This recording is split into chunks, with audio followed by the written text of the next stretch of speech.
Rock Your Biz. Rock Your Biz, where women get together to help each other grow their business. Networking, boot camps, seminars. Rock Your Biz with Tracy Sheldrake.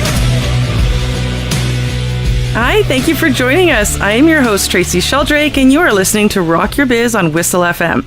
Rock Your Biz is a community of like-minded women in business that are interested in collaborating, supporting each other, and growing their business. We will be showcasing these amazing women and how they help each other grow their business. Today we are talking to Nina Doiron from iStage and Organize, and Rebecca Kopel, a real estate broker with Royal LePage Signature Realty. Nina is going to help us with organizing and staging tips, and Rebecca will help us navigate the world of real estate.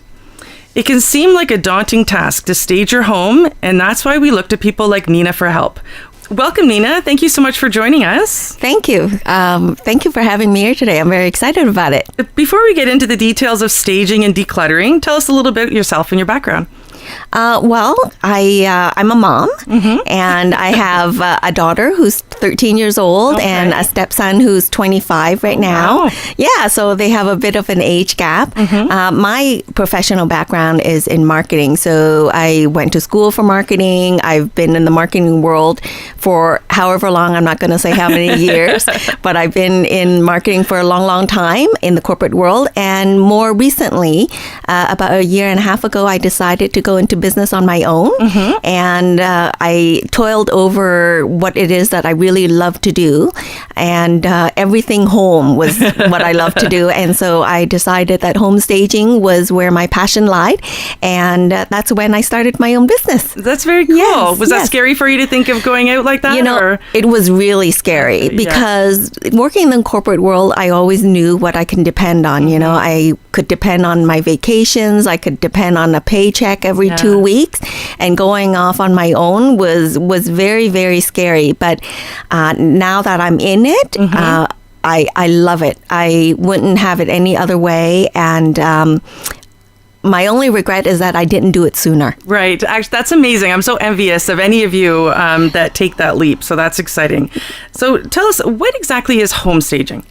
Well, home staging, for me, how I tend to explain it is it's a marketing technique. And that's why it's been a great transition for me, because I'm a marketer by profession. And as a marketer, you're always trying to influence a behavior or influence a decision. And so my job as a home stager, or when homeowners decide to stage their home, is exactly that, to influence the buyer's purchase behavior and decision to buy their home. And so what that means is that when you're setting up the space so that people can visualize themselves living in it, that's helping to influence that behavior so that they are more likely to purchase your home. And these days, it's not just to purchase their home, but purchase your home at top dollars. Right? So, yes. Absolutely. So is it necessary, or do you feel it's just helpful? Well, you know what? Here's the thing. These days, as we know, the Ontario or Toronto market is very hot. And for the most part, most homes will sell. All homes will eventually sell at a price. Right. So for staging purposes, these days it's not just so much about selling quickly, it's about selling for top dollars. So when you have a number of different homes within the same neighborhood, some homes are staged and some homes are not. The ones that are staged are definitely going to do better than others. I keep track of my own personal records of all the things, of all the properties that I work on, and determine how quickly they sell and for how much. I compare that to the real estate board figures and facts. And my numbers are double that of the real estate board. So just to put that into perspective, what that means is that, let's just say the November numbers for the real estate board, the average home sell for 103% of asking, and within 16 days. That's the average. My average is 7 days and 14% over asking. So So when people ask me, does home staging really work? I'm going to have to say that it does. Yeah. So do you tend, obviously, in like any business, you can't please everybody. So is the idea to just focus on the masses and stay neutral? Absolutely. That's what staging is. Staging is about appealing to the mass and not just one specific group or one cultural group, because then you're limiting your pool of potential buyers. So that's what I tend to tell all of my clients is appeal to the mass, and then that way you're broadening your buyer potential, and then that means that you have the more likely chance of getting multiple offers. Right? Because, some homes are somewhat, a little bit dated. And so some people say, oh, I'm not going to do anything with it. I'm not going to update. I'm not going to fix it. I'm not going to stage. I'm just going to sell it as is. Somebody's going to want to buy it. But what happens is that those types of homes tend to appeal to flippers, right? Or people who come in, fix it up, flip it, and sell it for more money. People like you and I who want a move-in ready home, we're not going to want those types of homes. And if our husbands or ourselves, I'm not going to say be, if we want to fix it, we're going to go in and really lowball it, right? We're not going to give you the price that you're asking for, never mind selling it for top dollars. Right. And we want to make sure to get the highest as we can. Exactly. So for those of you joining us, you're listening to Rock Your Biz on Whistle FM, and I'm here with Nina from I Stage and Organize, and we're learning all about staging and what we need to do and how to move forward with that. So how do I know when I'm ready for you? I'm ready. I'm thinking about selling my house. When do I call you? That's a really great question, because often I'm called too late. So what happens is that people, a lot of homeowners tend to consider staging or prepping their home to sell when their realtor comes in and then tells them and say, okay, to hit the prime market, we're going to list it in 2 weeks, or sometimes we're going to list it next week. And then it becomes a real rush. So what I try to tell my clients, and I educate, I have a blog as well. So I give a lot of tips and things like that. And one of the key things that I want to tell consumers, if they are considering and thinking about selling their home, that's the perfect time to call in somebody like myself, a stager, to give them some advice. What that means is it's usually a consultation. I give them advice on what areas of the home to focus in on, either updating or making minor fixes, and what they can do in terms of accessorizing, furniture placement, and things like that. That way they have ample time to prep as opposed to rushing. So when they rush, when they try to do it all within a week or 2 weeks, it can be very overwhelming. So this way they kind of get a head start. Exactly. So now you mentioned you have a blog with some tips and stuff. So where can they find your blog? Just on my website at istageandorganize.com. That's iStage with the letter N, and then organize.com. Okay, so they can get some information on there and some helpful tips. So can they do it? They could have a consult with you and get ideas and do it themselves, or you could do all of it. That's right. So usually I work with a lot of real estate agents like Rebecca, who's going to be coming on soon. She would tend to bring me in for a consultation so that I can provide the client with all the advice on the prep work, and then the client can then decide if they want my help to stage the property or not. So if I might just need your help. So if I'm creative or I know how to decorate and stuff, but I just want that second opinion on kind of what I should move, I can call you in for that consult as well, not just the real estate agent. Absolutely. And here's the thing, I've worked with quite a few clients who are that creative, and I've walked into their home and I look, and at first look, it doesn't look like they would need my help because they have style and they have taste, right? And the things that they already have in their home looks really nice.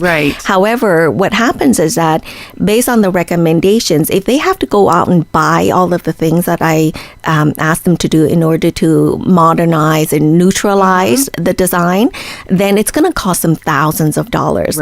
Whereas when I do the work and I bring in the materials, then all they're doing is renting renting the inventory from me. Right. So it's going to cost them a fraction less Right. than having to go out and buy all of those things to try and, warm up a home. Okay, so do you have like a warehouse full of stuff that you can pick from? I do. Okay. I do. Yes. Okay, So that's neat. most stagers will carry an inventory Okay. of accessories. So that's what I do. I have things like rugs, lamps, tabletop accessories, artwork, bedding. Okay. That way, people don't have to carry or anything, buy Right. anything. I will bring all of that in, stage it. Photos will happen, and then the items will stay there the entire time that the house is listed. Mm-hmm. And then I come in and remove it once the house is sold. Oh, that's nice. Okay, Yes. so I don't even have to worry about it afterwards. You're going to No, get it all. no, I take care of it all. So, what would be for those listening and need some advice? What's the single most important piece of advice you can give them when considering putting their home on the market? One of the key things that I tell all of my clients right from the get-go is declutter. Right. Even when you don't think that you need it, you should do it anyway. So give the space a very critical viewpoint and try and declutter as much as possible. Now, what I've done in the past, generally, I say try to declutter at least 50% of what's in your home. Okay. It sounds scary. It sounds right? scary. It's Okay. a lot, right? But most homes can withstand decluttering 50%. Right. Some homes, I even say 70 to 80%. Wow. So the idea is to showcase the space of the home, not your furniture. Right. People won't appreciate your furniture because everybody has different tastes. Right. They will, however, appreciate your space. So you need to declutter it so that people can walk in Yeah. and see the flow of the home and appreciate the space. Yeah, Yeah. that's it. It's very cool. Yeah. And I went through that. So when we bought our house, our last house about 9 years ago, when we walked through the house, they had so much furniture, floor to ceiling and stuff everywhere, that after we bought it, I said to my husband, I don't think we have enough furniture to furnish this house. We have too much furniture to furnish this Right. house. And then when we moved in and the place was empty, Yes. we have way too much room. Way Exactly. too much room. And maybe that's because I'm a minimalist with everything. Yes. I'm not a big knick-knack person and want stuff everywhere, but I thought we need more furniture. We can't even fill the rooms. Yeah. But when you say decluttering, we're not just talking about like just getting rid of all this stuff. It's really depersonalizing as well. Absolutely, depersonalize, and Yeah. that's where the hard thing for everybody Yes. to do, right? That's the neutralizing part, right? Right, And okay. so things like family photos, mementos, things and religious artifacts, things like that should be removed because again, we're appealing to the mass Yeah. and we're neutralizing the space so Right. that people can see beyond the objects and look at the space. And that's the whole objective of what staging is about. Do you find that's the hardest thing to convince everybody on because they take it personally? Not No? so much. Okay. Not so much. Once I tend to explain that, it helps. It helps. And because staging is becoming more prime now, that people are starting to understand it and get it. And here's the thing. When I go in and I tell people to remove items, Yeah. I always remind them that it's only temporary, right? Yes, It's not reassurance. forever. It's not forever. Yeah. And they are going to be not- packing it up and Right. taking it to their new home or Yeah. wherever it is that they're going. So it's not forever. And so that seems to really help to calm people down. No, I get that. I think that feeling that their stuff isn't going away forever is, Yes.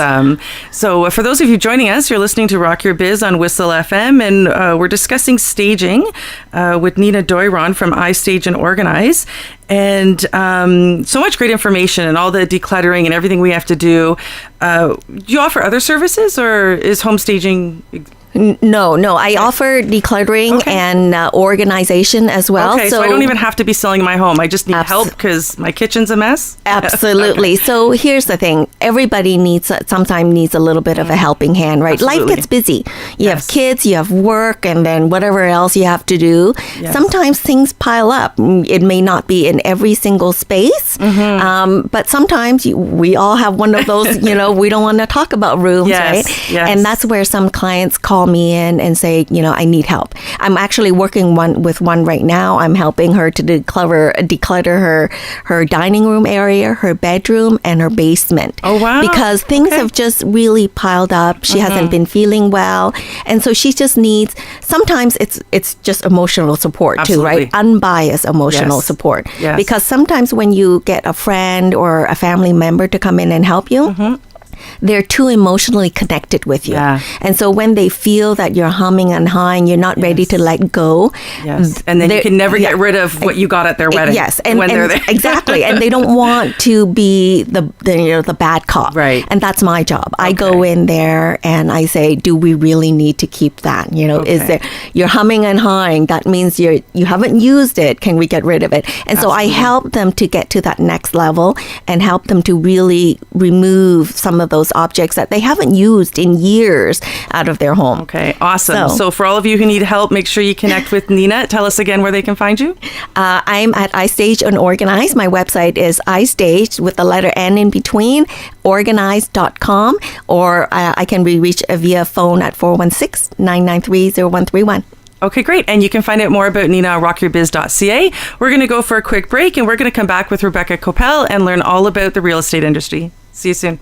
We interrupt our program to bring you a special broadcast. You asked, we listened. It's Rise and Shine, Stouffville. Good morning. This is your wake-up call. Weekday mornings starting at 5. We kickstart your mornings with great music, local news, local traffic. Oh, did we mention great music? It's Rise and Shine, Stouffville. Weekday mornings starting at 5. And that's the way it is. Hey, honey, guess what? What? Whistle Radio has a new morning show. Get out of here. Yeah, and now we finally have something to listen to every day from Monday to Friday from 7 to 9. Yeah, great. So now I don't have to listen to you babble all the time in the morning. Is that so?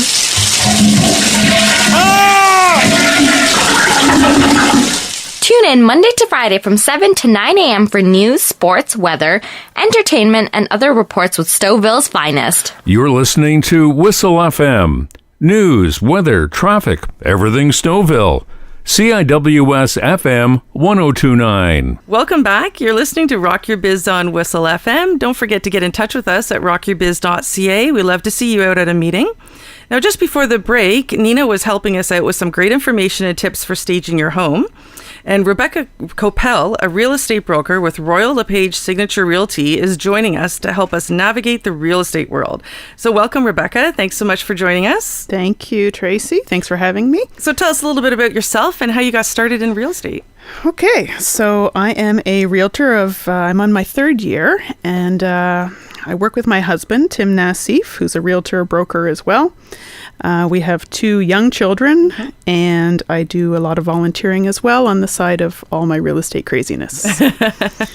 So that's me in a nutshell. And so what got you started into the real estate? So I would honestly say that would be my husband's issue. I've had real estate in my blood since I was born, I think. My father's a realtor. He has been for over 30 years. So every weekend I would go with my dad to the office. We'd go sort listing sheets and tear sheets, and he'd put us to work delivering flyers, etc. So I sort of learned real estate without really understanding that I was learning it. So when my husband became a realtor about 5 or 6 years ago, he had started pushing me, saying, you should join me. We do really well together. Right. And at the time, I was doing really well in my career, and I thought, no, I'm not going to do that. Right. So he kept asking me, and eventually, a couple of years later, I finally said, yeah, I think I'm going to go for the courses. So went for the courses, continued my career, and then found a place, where it was time to make the shift. Right. So I switched over to full-time broker, and along with him. So now both of us are working full-time in real estate. And loving it. That's exciting. Is that too much time together, though? Like, how does that work? Do you go on separate vacations? Honestly, he and I, funny enough, have worked together 4 times in our lifetime together. Right. This is now the 4th time that we've been together. So it's been various roles. So it seems to work. We do well together. Don't fix what's not broken, right? No. Okay, so tell us a little bit about the real estate statistics for York Region right now. So York Region, of course, as we have probably been hearing over and over on the news, is constantly making waves. We're looking at November selling prices of $974,000 in York Region, and that's for all housing types. I mean, that includes condos, detached, semis, etc. And of course, average days on market is 18, so you're selling in 2 to 3 weeks average. It seems even less most of the time, less than a week. Sometimes there are others that balance that out.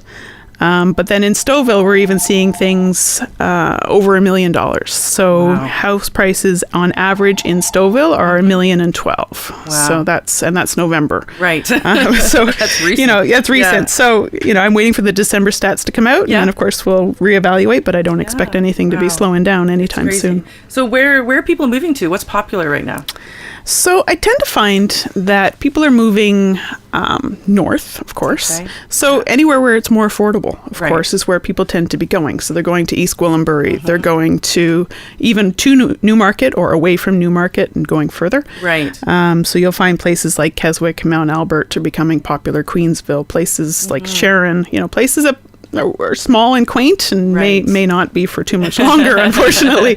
But yeah, so these seem to be the places. And then, of course, Aurora and Newmarket are very, very, very popular in Stouffville. These 3 places are just growing like crazy. Yeah. And so does this spike, do you think, is going to stay? Is this going to burst and come back down? I think we are staying. I really do. I don't see, people always ask, is this a bubble? When is the bubble going to burst, Rebecca? And I keep saying, no, there's no bubble. We have a lot of different factors that are causing this to happen, and those factors are not going away. So you're either looking at foreign investment, you're looking at things like immigration to Toronto, of course, is really big. So these 2 factors alone are obviously going to keep, the real estate market up. Right. And we did see an average of 17% increase this year, which is very high. And that may not sustain itself next year, but we're going to continue to go up. So even next year, they're sort of predicting 8% on average as an increase. Wow. So that's still, above average, but not the 17% we saw this year. Okay. So now we were talking before, the two of us, about the foreign buyer tax. Can you explain to us exactly what that is, and do you think it's going to get implemented in the GTA? So the government in Vancouver specifically implemented this foreign buyer tax of, I think it's 15%, to sort of deter foreign buyers from buying. Oh, okay. Just because the market was so heated with foreign buyers and people within the market couldn't compete. They found that a lot of offshore money was coming in, and they had to find a way to cool down the market. Vancouver's market, if you think we're crazy, they're even crazier. So, they're 50% above what we are. So they implemented this tax, and it did cool down the luxury market somewhat in Vancouver. And then, of course, there was talk about bringing that to Toronto, and in the GTA. And we would have implemented it if we were going to. I think it probably would have been Ontario-wide, not necessarily specific to a city. Right. But there is no talk, I don't think, of bringing that tax in, even though people think that we should have it.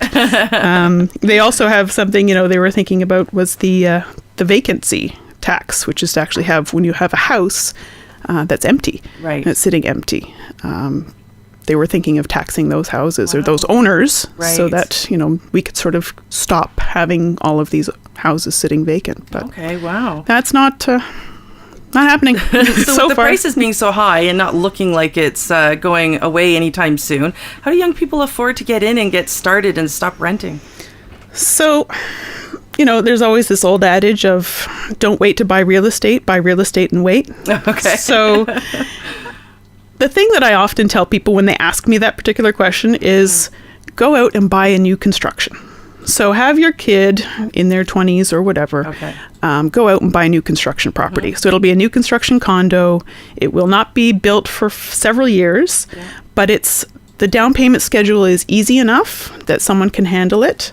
5% here, 5% there over a period of time. Okay. And then, at the end, they've got their down payment. And then they just have to come up with a mortgage at the end, which is 3 or 4 years down the road. And hopefully they'll be more established in their business or in their careers at that time to actually be able to afford the mortgage. So and if they can't, get started, they could assign it and sell it. Okay. Right. So it's sort of a win-win. You're gaining equity on something that doesn't exist yet. Right. But you're at least getting yourself into the market. And that's sort of my way of getting. Okay, great. So for those of you joining us, I'm here with Rebecca Kopel, and we're talking real estate and the trends in the market and how we can get started in there. So what is the best time to buy and sell? When is there certain months that are the best? So buy or sell, or are they the same? No, they're different. So traditionally speaking, our markets tend to be spring and fall. Those seem to be the hottest real estate markets, spring being number one, okay, and fall being the second one. Summer and winter are not as popular for selling especially. Okay. And the reason for that really is because of school years, right? So a lot of people are driven by the school year and how, getting their kids in and out of school on time and registering for schools by September. Mm-hmm. And therefore they have to buy a place in the spring, they'll close in the summer, and then they'll move in. Right. So that's usually the reason why spring is so hot. Is it the best time to sell? Well, there's a lot of competition at that time. So, your competition is up, inventory is up, which means there'll be more buyers out looking. You'll have more to choose from, but you may be paying more for it because, demand is high.